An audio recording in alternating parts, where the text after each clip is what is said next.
কিয়ামতের সেই ভয়ঙ্কর ও সবচেয়ে কঠিন দিনে যখন প্রত্যেক মানুষ নিজের ঘামের মধ্যে ডুবে থাকবে এবং কেউ কারো সহায় হতে পারবে না, তখন প্রত্যেকে নিজের দুশ্চিন্তায় মগ্ন থাকবে।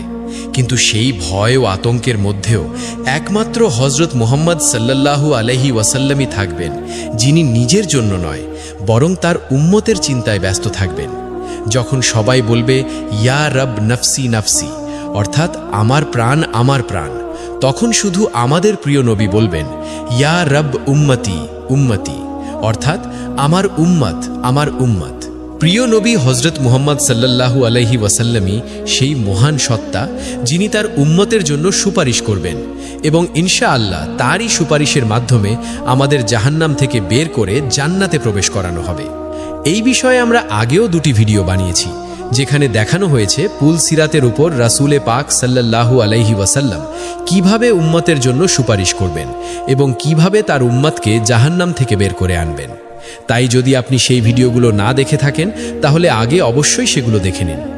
এখন প্রশ্ন হলো, কিয়ামতের দিনে যখন অসংখ্য মানুষের ভিড় থাকবে এবং সেখানে হজরত আদম আলাইসাল্লাম থেকে শুরু করে হজরত নূ আলাইসাল্লাম সহ প্রায় 1,24,000 আম্বিয়ায়ে কেরাম ও তাদের উম্মত উপস্থিত থাকবেন, তখন এত বিশাল জমায়েতের মধ্যে আমাদের প্রিয় নবী হজরত মুহাম্মদ সাল্লাল্লাহু আলাইহি